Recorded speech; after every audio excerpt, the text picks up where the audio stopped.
पहले तालीम से तुम मोड़ दिए जाओगे, पहले तालीम से तुम मोड़ दिए जाओगे, फिर किसी जुर्म से तुम जोड़ दिए जाओगे।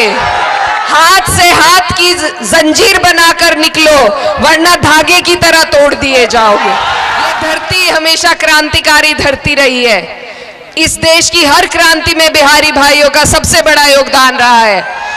और अगर भाजपा को हराने की क्रांति कहीं से चल सकती है, मुझे बस यही उम्मीद है कि मेरे बिहारी भाई ही उसे चला सकते हैं। किसी एक विधानसभा का नहीं, ये बिहार की तस्वीर बदलने का चुनाव है, ये आपकी सरकार बदलने का चुनाव है। और न सिर्फ बिहार की बल्कि हिंदुस्तान में अगर करोड़ों लोगों की उम्मीद किसी चुनाव से जुड़ी है तो वो आपके इस बिहार के चुनाव से जुड़ी है, ये मैं आपको यकीन दिलाना चाहती हूँ। हम सब लोग जो दूर दराज के सूबों में बैठे हैं वो इंतजार कर रहे हैं कि हमारे बिहार के बहन और भाई हमारा बदला लेंगे एक ऐसी सरकार से जो नफरत बोने का काम इस देश में कर रही है। इसकी नफरत ने भाई को भाई से जुदा किया है। इस सरकार को अगर कोई जवाब दे सकता है तो वो आप ही लोग दे सकते हैं। मैं उत्तर प्रदेश से आपके बीच आई हूं और हमारे उत्तर प्रदेश में पिछले 10 साल से जो सरकार चल रही है वो क्या क्या कारनामे वहां कर रही है आप अच्छी तरीके से जानते हैं। वहां हम पे इतनी जुल्म और ज्यादती हो रही है कि हम न कुछ बोल सकते हैं। अगर जबान खोली किसी ने तो उस पर झूठे मुकदमे लगाए जाते हैं। हमारे घरों को बुलडोजर से तोड़ा जा रहा है, हमारे ऊपर इतने अत्याचार किए जा रहे हैं, हमें रोजगार से दूर किया जा रहा है, कोई सुविधा हमारे लोगों को नहीं पहुंच पा रही है। और यहां तक कि हम अपनी ईद की नमाज भी चैन से नहीं पढ़ सकते।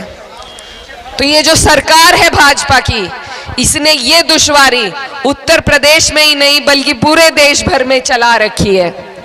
इस दुश्वारी को अगर रोकने का कोई तरीका हमारे पास है, कोई जरिया है, तो वो हर जगह पर इस सरकार को, इस सरकार की जड़ों को, नींवों को खोखला कर कर ही हम वो जरिया अपना सकते हैं।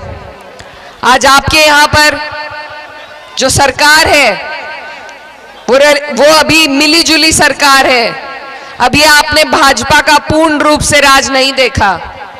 और मैं नहीं चाहती कि मेरे बिहार के भाइयों पर वो दिन आए कि आपको भी उत्तर प्रदेश की तरह जुल्म और ज्यादती झेलनी पड़े।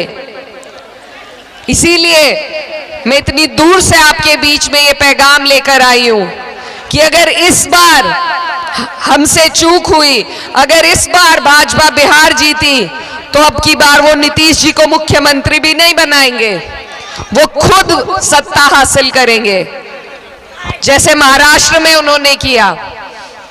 और उसके बाद उसी तरीके से यहां पर शासन करेंगे जैसे वो उत्तर प्रदेश में कर रहे हैं। मैं आपको डराने नहीं आई, सिर्फ एक बहन बेटी होने के नाते अपना दर्द आपके बीच में रखने आई हूं और आपको आगाह करने आई हूं कि ये सरकार हमारे वोटों के काबिल नहीं है। कुछ लोग कह रहे हैं, कुछ लोग कहते हैं जिंदाबाद, कुछ लोग कहते हैं कि हमारे ऊपर ठेका नहीं है भाजपा को हराने का। मैं उनसे ये कहना चाहती हूं कि जब हम हर रोज उत्तर प्रदेश में हम हर रोज जुल्म सह रहे हैं तो बदला कौन लेगा? फिर अगर हम नहीं लेंगे हमारी लड़ाई कौन लड़ेगा? इसमें सबसे आगे तो हम ही लोगों को शामिल होना पड़ेगा। और कोई भी लड़ाई हम अकेले नहीं जीत सकते, कोई लड़ाई हम अकेले नहीं जीत सकते। हमें एक दूसरे के ढाल की, एक दूसरे के साथ की जरूरत है। हमें 36 बिरादरी के साथ की जरूरत है। सर्व समाज, सबका सम्मान, तभी ये लड़ाई जीती जा सकती है। हाफिज साहब ने आपको बताया कि जहां से मैं आती हूं, जिस सरजमी से मैं आती हूं, वहां पर मेरी कौम की आबादी सिर्फ 30% है, लेकिन वहां के लोगों का ये बड़प्पन है कि उन्होंने फिर भी मुझे अपनी बेटी, अपनी बहन स्वीकार करके सब कम उम्र में देश की सबसे बड़ी पंचायत में भेजा। आज मेरा फर्ज है कि मैं अपने मुसलमान भाइयों के साथ साथ अपने हिंदू भाई की आवाज उनसे पहले उठाने का काम करूं। इकरा हसन जिंदाबाद, अगर हसन जिंदाबाद। अगर मैं सिर्फ अपनी बात करूं तो वो कोई बात नहीं, अगर आप सिर्फ अपनी बात करें वो कोई बात नहीं। बात तब बनती है जब हम एक दूसरे की बात करें। तो ये जो खूबसूरती हमारे देश की है, ये जो गंगा जमुनी तहजीब है, इसी की हिफाजत हमें करनी है।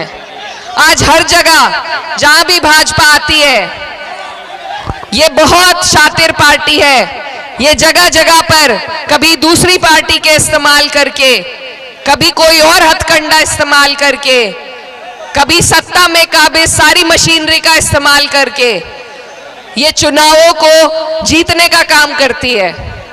तो इसीलिए आप सबको, हमको बहुत हिम्मत और बहुत हिकमत से काम लेना है। हमें सोच समझ के वोट देना है कि हमारा वोट जिसको ताकत दे रहा है, कल को वो आदमी उस ताकत का इस्तेमाल हमारे खिलाफ ना करे। जेडीयू ने जो आपके साथ किया, मैं आपको याद दिलाना चाहती हूं, आपने उन्हें चुनाव जिताए। ये जो सरकार में आज बैठे हैं, गद्दा नशी हुए, ये आपकी वजह से बैठे हैं। उन्हें आपने जिताया था, लेकिन उन्होंने क्या किया? जब वक्फ का बिल आया, मैं उस बात की गवाह हूं, उन्होंने सबसे पहले आपके खिलाफ उस बिल का समर्थन किया। हमारे पीठ में छुरा भोंकने का काम उन्होंने किया। आज अगर हम उसका बदला नहीं लेंगे तो हमारी लड़ाई कौन लड़ेगा? और हम ये लड़ाई लाठी डंडों से नहीं लड़ सकते। अगर कोई जरिया हमारे पास है तो वो सिर्फ अपने वोट का जरिया है। जब वक्फ के लिए विरोध प्रदर्शन हो रहा था, हम जगह जगह पूरे देश में घूमे और हमने तब ये इख्तियार किया था कि जब बिहार का चुनाव होगा तो इस धोखे का बदला बिहार के लोग जेडीयू को और भाजपा को देने का काम करेंगे। बताइए करेंगे या नहीं? इनकी सारी योजना, इनकी सारी नीयत आपके खिलाफ है। आज वक्फ एक उदाहरण है। अब आप पे एसआईआर लगाया जा रहा है। वो दिन दूर नहीं, अमित शाह जी कह चुके हैं कि एनआरसी भी लागू करेंगे। हम कब तक इनसे इसी तरीके से लड़ाई लड़ेंगे? किस तरीके से हम इन्हें अपने सबूत देंगे कि हमारे बुजुर्गों का, हमारे पूर्वजों का खून इसी मिट्टी में शामिल है? कैसे बताएंगे आप? इनके मंसूबों को हमें इसी वक्त फेल करना होगा। अगर इनकी जड़ें मजबूत हुई तो न जाने कौन कौन से कानून ये हमारे ऊपर लाएंगे। और मैं ये कहना चाहती हूं कि ये जो राजनीति है, ये नंबरों का खेल है, आंकड़ों का खेल है। ये जब तक आंकड़े हमारे हक में नहीं होंगे तब तक हम आगे नहीं बढ़ पाएंगे। आंकड़ों की ही वजह से हम वक्फ में हारे थे। ऐसा मत कीजिए कि दोबारा आंकड़ों की वजह से हम बिहार में भी हार जाएं। आपके यहां से जो विधायक हैं, उनके हक में ये आंकड़े होने चाहिए। आपका एक एक वोट इनके हक में होना चाहिए, तभी जाकर आपकी सरकार बनेगी। और प्रत्याशी नहीं देखने हैं हमें सिर्फ ये देखना है कि हमारी सरकार कैसे बन सकती है। क्योंकि ये जो माहौल है, जो पैदा किया जा रहा है, ये तभी बदलेगा जब ये सरकार बदलेगी। ये हालात तभी बदलेंगे जब सरकार बदलेगी। और ऐसा मैं इसलिए कह रही हूं क्योंकि मैं खुद एक जनप्रतिनिधि हूं उत्तर प्रदेश में, मगर हमारी सरकार नहीं है। तो हम उस तरीके से अपने लोगों के काम नहीं कर सकते जितना हम करना चाहते हैं। उस तरीके से हम अपनी ताकत का इस्तेमाल नहीं कर सकते। मुख्यमंत्री के हाथ में वो ताकत है कि अगर कोई ऐसा काला कानून आपके लिए बनता है तो वो अपनी कलम की ताकत से उसे आपके प्रदेश में रोक सकता है। तो इसीलिए जरूरी है कि हम अपनी सत्ता बनाएं, अपने लोग सत्ता में बिठाएं। और वो तभी हो सकता है जब हम आंकड़ों को कागज पे समझें कि कैसे हम जीत रहे हैं। हमारा वोट अगर राजद को पड़ता है यहाँ पे, तो मुझे पूरी उम्मीद है ये सीट आप जीतेंगे और एक एक सीट जीतकर ही सरकार बनेगी। तो आपसे मेरी ये गुजारिश है कि ये जो हमारे देश की खूबसूरती है, हमारे देश का जो संविधान है, जो हमें वोट का अधिकार दे रहा है, जो हमें इस देश में सर उठा के जीने का अधिकार दे रहा है, उसकी लड़ाई अगर आप लड़ रहे हैं तो इस चुनाव के माध्यम से लड़ रहे हैं और उस लड़ाई को आपको और हमें जीतना है। जीतेंगे या नहीं? जीतेंगे। ये चुनाव मेरे भाइयों बहुत जरूरी है। मैं आपके पड़ोस के सूबे से आती हूँ और अपने पड़ोसी का ध्यान रखना आपका फर्ज है। हमारे चुनाव में अभी 1 साल बाकी है, लेकिन आपका वक्त है कि आप वहां हो रहे अपने भाइयों पर हो रहे अत्याचार को याद करें और यहां पर जब बटन दबाएं तो वो सारी बातें याद रखें जिस तरीके से ये भाजपा की सरकार जुल्म ढा रही है। आज आपके जो यहां से सांसद हैं, उन्होंने क्या बात कही थी कि आपका काम नहीं करेंगे, याद है आपको? बहुत अफसोस हुआ था मुझे उनका ये बयान पढ़कर, क्योंकि जब कोई जीतता है उसके लिए कोई धर्म जाति मायने नहीं रखती। पूरी जनता का काम करना उसका फर्ज है। ऐसे लोग जो सत्ता में आ रहे हैं भाजपा के इशारे पर, इन्हें हटाने का, इन्हें जवाब देने का यही वक्त है। और ये वक्त इतना कीमती है कि ये अगर हाथ से निकल गया, कोई चूक हो गई, तो फिर हमें लंबा पछताना पड़ेगा।